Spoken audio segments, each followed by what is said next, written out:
시대 우리를 구원하시고 우리를 건강하고 거룩한 삶으로 이끌시기 원하시는 주께서 주시는 말씀인 줄로 믿습니다.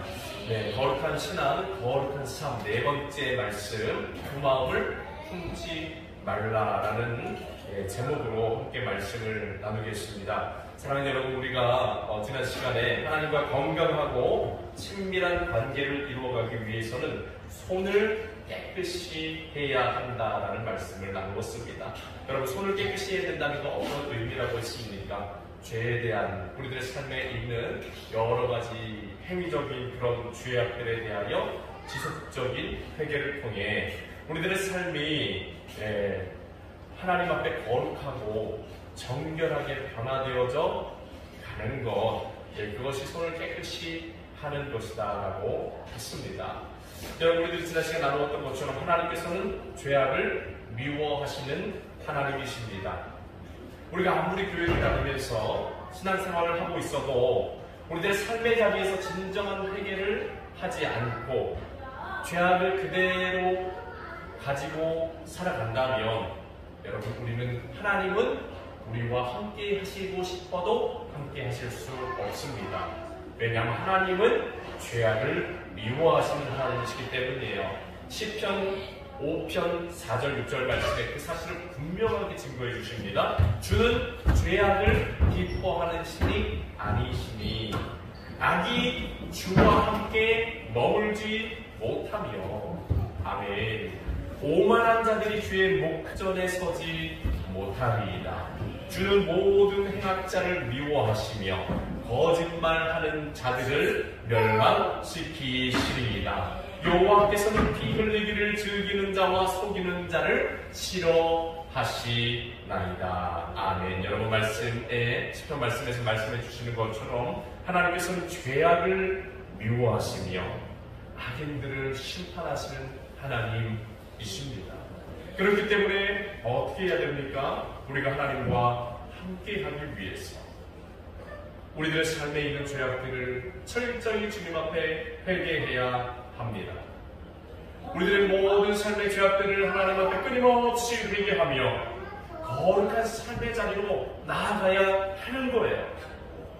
하나님께서는 죄악은 미워하시지만 하나님 앞에 자복하고 회개하는 죄인은 사랑하시고 긍휼히 여기시는 하나님이신 줄로 믿으시기를 바랍니다. 요한일서 1장 9절 말씀에 이렇게 증거합니다. 만일 우리가 죄를 자백하면 그는 미쁘시고 의로우사 우리들을 사하시며 우리를 모든 불의에서 깨끗하게 하실 것이요. 아멘. 여러분, 요한일서 1장 9절 말씀 증거하는 것처럼 하나님께서는 우리가 죄를 저지르며 살았다고 할지라도 정직하게 회개하고 돌이키면 우리를 용서해 주시고 그 모든 죄로부터 깨끗하게 씻겨주시는 은혜의 하나님이시라는 겁니다.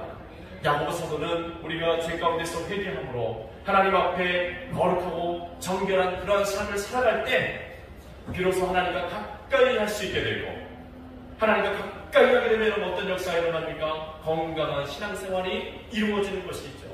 여러분, 이 식물도 건강하게 잘 자라나려면 이 비옥한 토양과 이 따뜻한 햇살과 또 풍성하게 되는 이 은혜의 단비가 있어야 이 건강하게 자라날 수 있는 것처럼 우리 영혼도 우리 믿음도 마찬가지입니다.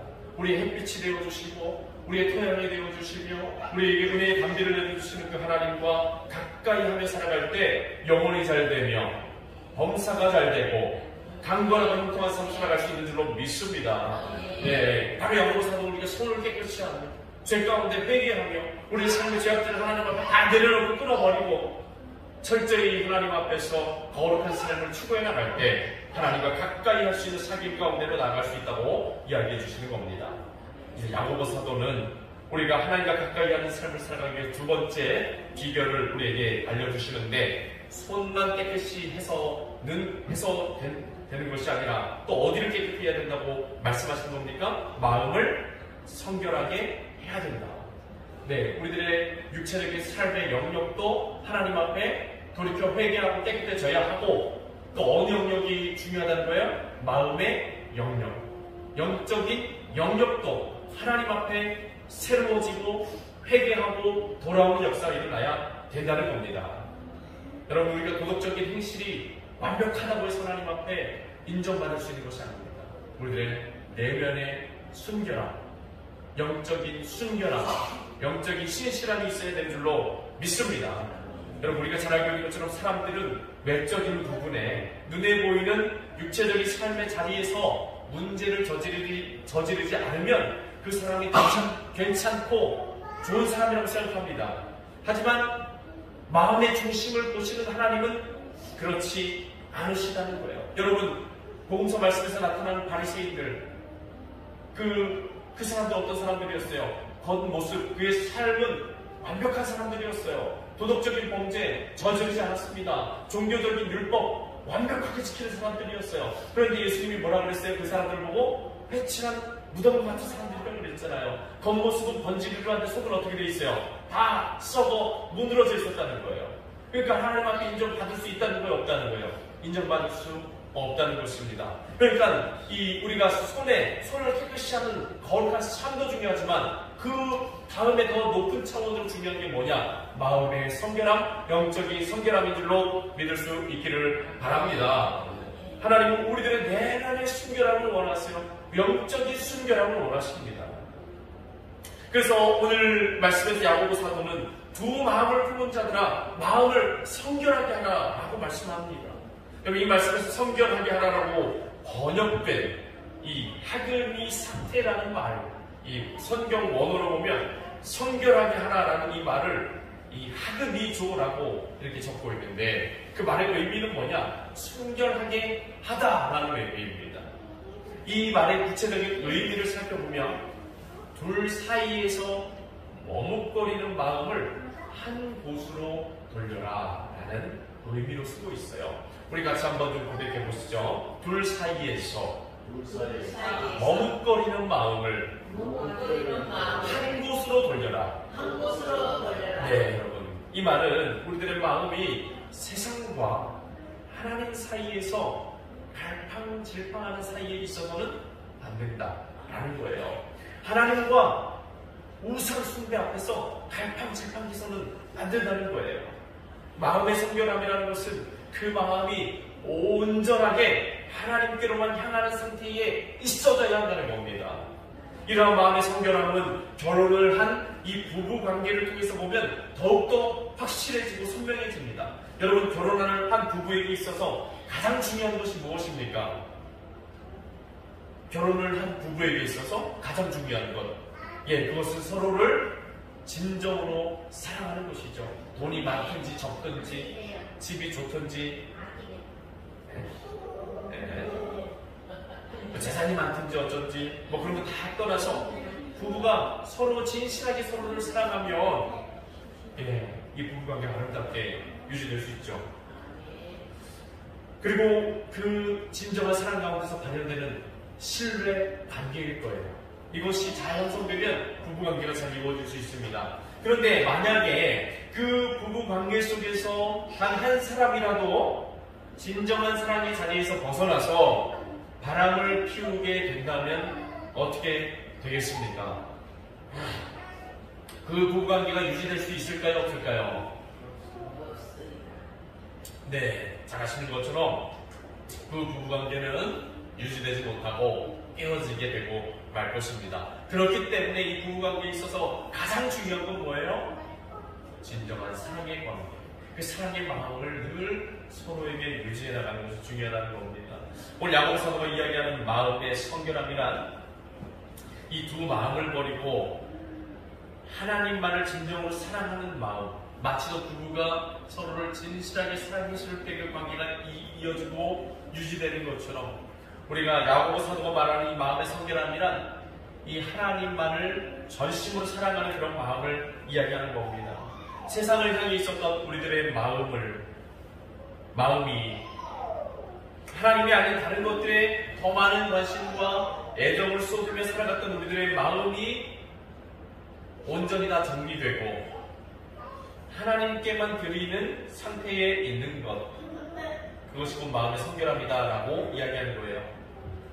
즉 야고보 사도가 이야기하는 마음을 성결하게 하는 것은 우리들의 마음의 상태가 전심으로 하나님만을 향하여 있으며 하나님만을 사랑하는 상태에 있어야 한다는 것입니다.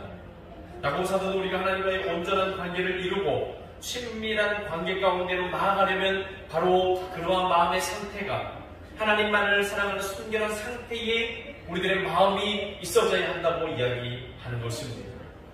마태복음 6장 24절 말씀에 예수님이 이런 가르침을 주셨습니다. 한 사람이 두 주인을 섬기지 못할 것이니 혹 이를 미워하고 저를 사랑하거나 혹 이를 중히 여기고 저를 경히 여깁니다. 너희가 하나님과 재물을 겸하여 섬기지 못하느니라. 아멘. 여러분, 이 말씀에서 예수님이 하시는 말씀이 무엇입니까? 한 사람이 두 주인을 결단코 섬길 수가 없는 것처럼 우리들의 신앙생활에 있어서 하나님과 돈을, 하나님과 우상을 겸하여 섬길 수는 없다는 것이에요.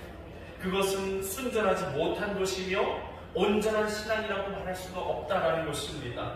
정리해보면 우리가 하나님을 온전하게 믿는 진실한 성도가 되려면 오직 하나님만을 섬기며 오직 하나님만의 뜻을 따르는 그런 삶을 살아가야 한다는 것입니다. 세상과 하나님 사이에서 갈팡질팡해서는 안 된다는 겁니다. 야고보 사도는 이 말씀을 통해서 당시 초대교회에 세상과 하나님 사이에서 여전히 흔들리고 있는 상태에 있는 이 성도들에게 영적인 성결함에 대해서 가르쳐주며 또한 영적인 순결함을 촉구하는 것입니다. 성도 여러분, 야고보의 이러한 호소는 당시 초대교회 성도들에게뿐만 아니라 오늘날 우리들에게도 적용되는 귀한 가르침인 줄로 믿습니다. 우리들도 하나님과 세상 사이에서 얼마나 갈팡질팡할 때가 많이 있습니까? 하나님과 돈 사이에서 갈팡질팡하고 하나님과 세상의 즐거움 사이에서 갈팡질팡하고 하나님과 절친한 인간관계 가운데에서 갈팡질팡하고 하나님 뜻과 내 뜻 사이에서 갈팡질팡하고 이 말인즉 우리들도 하나님 앞에서 두 마음을 품고 살아갈 때가 분명하게 있다는 것이에요. 여러분들이 한번 지난 한 주간의 삶을 한번 잘 살펴보세요. 여러분들 정말 전심으로 하나님의 뜻만을 사모하며 하나님의 뜻에만 충성하며 순종하며 사셨습니까?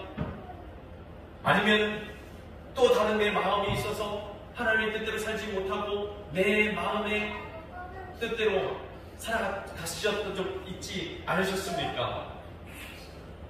네, 저도 한 주간의 삶을 지난 3일간의 또 삶을 살펴보면 정말 하나님 앞에 두 마음을 품고 있었던 적이 얼마나 많은지. 여러분, 10계명 7계명에서 하나님은 하나님의 백성들에게 간음하지 말라라고 말씀을 하셨습니다. 여러분, 하나님께서 말씀하시는 이 간음은 부부 간의 관계를 깨뜨리는 성적인 죄악을 말하는 것이기도 하지만 하나님과의 관계를 깨뜨리는 영적인 죄악이기도 한 것입니다. 영적인 간음은 우리가 마음으로 하나님과 동시에 혹은 하나님보다 다른 대상을 더 사랑하고 의지하는 상태에 있는 것을 말하는 거예요. 여러분, 이 육체적인 간음이 무엇을 말하는 것입니까? 결혼을 한 남자가 자신의 배우자가 아닌 다른 이성에게 끌려서 그 이성과 육체적인 범죄를 저지르는 걸 육체적인 간음이라고 하잖아요. 마치도 그런 것처럼 우리가 하나님과의 관계 안에 있는데도 불구하고 하나님처럼 이 사랑하고 섬기는 다른 대상이 또 있다는 겁니다. 그게 곧 영적인 간음이라는 거예요. 만약에 우리가 하나님과 돈 사이에서 갈팡질팡하고 있다면 우리는 어떤 영적 간음을 하고 있는 것입니까? 하나님과 돈 사이에서 하나님도 사랑하지만 돈도 사랑하는 그런 영적인 간음을 저지르고 있는 겁니다. 이것 말고도 하나님과 세상, 또 하나님과 세상과의 즐거움, 또 어떤 것이 대상이 어떤 것이 됐던 내가 하나님의 뜻대로 온전히 살아가지 못하게 만들고 내가 온전히 하나님께 집중하지 못하게 만든 다른 무언가가 우리들의 삶에 존재하고 있다면 그것은 뭐가 될 수 있는 거예요? 하나님 앞에 영적 간음의 대상이 될 수도 있다는 거예요. 그러니까 야고보 사도가 오늘 마음의 마음을 성결케 하라는 것은 그러한 것들을 어떻게 하라는 거예요? 우리 삶에서 정리해 버려야 한다는 것이에요. 우리 마음속에서는 온전히 하나님만을 사랑하고 온전히 하나님만을 향한 마음이 충만하도록, 그러니까 하나님과의 동등선상 안에서 자꾸 우리 마음에 갈등이 일어나게 만드는 그런 대상들을 제거해 나가야 된다는 겁니다. 그것이 돈이면 돈 욕심에 대한 마음을 제거해야 돼요. 그것이 어떤 특정한 인간 관계면 특정한 인간 관계를 정리해야 됩니다. 그것이 어떤 제약된 습관이나 행실이면 그것을 정리해야 돼요. 하나님께서는 바로 그러한 영적인 가늠이 우리들 가운데서 정리되기를 바라십니다. 왜 그렇게 하실까요? 왜? 하나님은 우리를 진정으로 사랑하시기 때문이죠. 사랑하는 여러분, 여러분들이 진정으로 사랑하는 누군가가 나는 그를 진정으로 사랑하는데 그 사람은 나도 사랑하고 다른 누구도 사랑하고 있다면 여러분들 마음이 어떠시겠어요? 그 사람을 볼 때 마음이 기쁘시겠어요? 만약 여러분들이 사랑하시는 배우자가 바람을 피우고 있다면 여러분 그런 일이 있으면 안 되겠지만 당연히 여러분 마음이 어떠시겠어요? 마음이 무너지지 않겠습니까? 하나님의 마음도 그러시다는 겁니다. 전심으로 사랑하는 우리들이 하나님이 우리를 사랑하시는 것처럼 우리도 하나님만을 전심으로 사랑하기를 원하십니다. 우리들이 영적으로 바람을 피우고 가늠을 피우는 것을 가늠하는 것을 하나님 기뻐하시지 않는다는 거예요. 우리가 하나님과 진정한 사랑의 관계 가운데 나아가려면 하나님과 진정한 친밀함의 관계 가운데 나아가려면 바로 영적인 이 불결한 일들이 정리되어져야 한다는 것입니다. 사랑하는 여러분, 우리들의 삶에 있는 모든 그 하나님이 아닌 다른 하나님과 이 하나님께 나아가는 우리의 믿음의 발걸음을 자꾸 이 다른 길로 이탈되게 만드는 그런 존재가 있다면 오늘 이 저녁에 십자가에 못 박아 버리시기를 바랍니다. 우리는 온전히 전심으로 하나님만을 사랑하고 하나님만을 섬기는 하나님의 충성된 백성이 되어야 될 줄로 믿습니다. 하나님은 오늘 교회 가운데서 이 시대 가운데서 바로 그런 믿음의 성도를 찾고 계시는 거예요. 출애굽기 20장 5절 말씀에서 하나님은 영적인 간음을 극도로 혐오하시며 영적 간음을 저지르는 자를 반드시 심판하시겠다고 말씀을 하십니다. 그렇기 때문에 오늘 야고보서의 말씀을 우리가 삶으로 진지하게 받아들임으로써 우리들의 마음속에 있었던 두 마음을 정리하고 하나님만을 전심으로 바라보며 하나님과의 친밀한 관계가 유지될 수 있도록 힘써야 할 것입니다. 그렇게 할 때 우리들의 신앙생활이 건강해지고 우리들의 영혼이 잘되고 범사가 잘되고 형통해지고 강건해지며 하나님이 주시는 거룩한 은혜들을 받아 누리게 될 줄로 믿습니다. 하나님 우리들이 그런 삶의 자리로 나아가기를 기대하고 계십니다. 우리 그런 삶의 자리로 나아갈 수 있는 우리 모두가 되기를 축원합니다.